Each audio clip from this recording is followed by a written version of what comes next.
what does it mean to you to be a club comic? Because I've been described as this before, and I feel like I'm sure people have said this to you.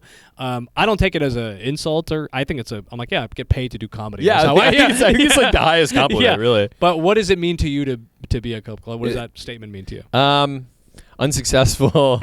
To me, it's just like you work clubs, which is like that. When we started, and I think forever before that, that was the bars. You just want to be. It literally is being in the club. Yeah. Like all the way back to like being in grade school, being like, I just want to be in the cool kids club. Yeah. It's like that's like you want to be at the comedy club where people. The Laugh Factory is a perfect example. Random person off the street goes, I want to go see a comedy show tonight. Oh, we'll go to the comedy club. We'll go to the comedy club. Yeah. Some people know. Oh, there's this bar has comedy on Thursdays. This bar has comedy on Wednesdays. But it's like. In general, you're a tourist. You go to the comedy club. Yeah. Who are you going to see? There's a lineup of 10 of the better comedians in town. To be one of those people is just always what you want to do. Yep. One of the people who's in the club, and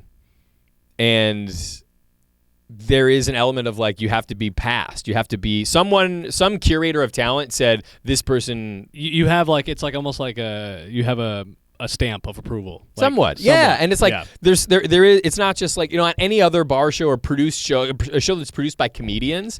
You could be on for any number of reasons because you have a camera, because you're friends with the person, because you were there. There's any number of reasons. Yeah. But with most clubs, there is some other layer of like someone had to say you could do this, and there's a difference between people who you got on once and you were here a lot. And there is something to say like, okay, there's a person who maybe they're a comic or not, but they were a curator of talent. They're cutting checks to you. They're saying that you're right, random person off the street. We have a cross section of society. They think for the most part you're going to play to those people. And it is like totally that's what people think Laugh Factory is the number one in Chicago. I've have headlined other places. People, even if you're just doing a spot at the Laugh Factory, people are like, oh my God. You're like at the audience is like because it's a brand, it's a national brand, the world famous Laugh Factory. They take pictures. They want you to like. They really are like, oh, you're here. In their mind, they're like, they have made it. When people find out you work Zanies, they're like, oh wow, that's like That was a big. I mean, that helped me. What would you say? That's kind of the last question I want to ask you is like what was the one credit or one kind of milestone that you feel like it took you from like here to like now I'm doing this? Yeah, I'll let you know when it happens. I was gonna say. I think it's gonna be the business of comedy. I was gonna say it's podcast. gonna be these clips. Because we both have dry bar comedy specials. I mean that's helped. I think for sure. Yeah, everything helps incrementally. Yeah, that's what I'm saying. It's not like when we were starting, saying you were a regular at Zanies. I think that was really big. Yeah, and like, but it helps you to the next thing. And being like, I work Zanies Comedy Club, and then be like, okay, then you get a dry bar. Oh, okay, I did a special for dry bar, and then now, it's like everything becomes old news at some point. Yeah. To certain people who know what Zanies is or who know what dry bar is, they're like, oh wow, that's really cool. But to the average person, some people are like, what is that? I've never heard of that. Yeah. Well, so you're always looking for the next thing that's more universal or to more people, means something to more people. And I feel like that's the thing now, though, that's like good and bad, is that there are these like, there's all these like short form, like there's Don't Tell sets, there's LMAOF. Dude, now it's like the biggest platform is I could have done name 15 different credits and people will go, have you done Kill Tony yet? Yeah. That's all people ask me about. I know. I'll do an hour of comedy. I'll come off and I was like, what's your minute? Yes. Like, if I gave you 60 of them right here. That's like we used to talk about that when you host a show. People would come up afterwards and go, "You're a great host. Do you ever do stand up?" Yeah, do you ever do stand up? What do you think of those jokes I was doing? I got a show. I'll put this on. I'll send this to Tyler. I got a message from somebody. A fan was like, "Wow, that was a great show, but geez, Vic, you have got to do stand up." That person's funnier than you. Jeez, you have got to do stand up. I'm like, bitch, I know. Dude, please. If I were you, I would print it out and keep it in my vision board at home because it's one of those things where you go, "Jeez, that is what I got to do." You have stand got up. to do. That should be. Hey, that's a good open mic name. Jeez, you have got to do stand up. But that is like that person is coming to you like just like a friend. You're the funny guy at the office, and they're like, dude, you got to try stand up, and you go, dude, I've been doing it for 10 years. Also, you saw me do it. They saw me at my own show that I host. I'm like, my name's on the ticket. Like, I am doing stand up. You have got to do. And it was one of those things. Though, kind of the Jay funny. Suko thing. I had a moment of like obviously intense rage, but then I was like, this is just a one thing. It's just one thing. I just liked it, moved on. I'm like, they still got the phone. No, but even better with somebody like that. You're like, yeah, I'm doing my first show next week. You should come see it. Yeah. And then you just murder. And they're like, whoa. And then if you bomb, you're like, that's my first show. Yeah.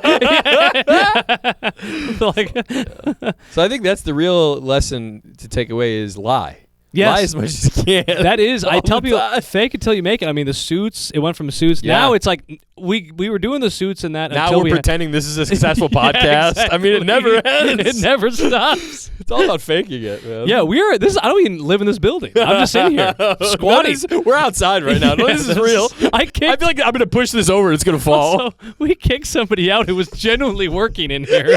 I was like, hey, did you reserve we reserved it? the space. I don't even live There's no here. I was like, reserving get out. It's not a WeWork. Oh my Get out of here. Hilarious.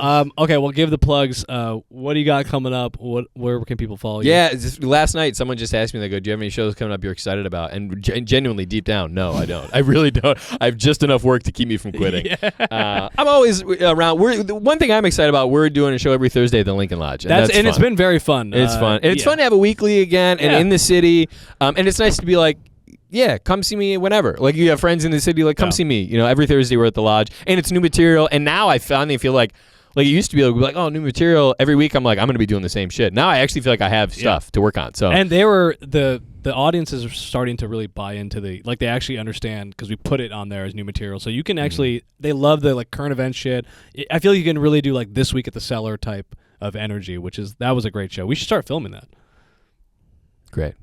Yeah, good. I don't think you agree with me. No, I mean, my set. I don't know about you, but yeah. But yeah, every Thursday, 7 p.m. come the Thursday show. Me, Vic, Catherine Gongaware at the Lincoln Lodge. Some of our buddies.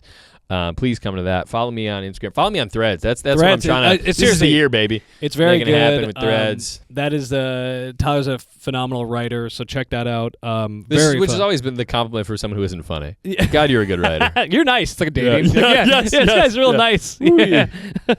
But very good to have our first real guest here. Real guest. And the real question is, do you think we could get a couple clips out of that? I think we did. It's all about the clips. Let's do the pedo clip first. That'll pop off.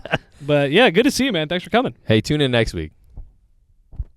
There it is. Did it. That's pretty good. That was pretty fun.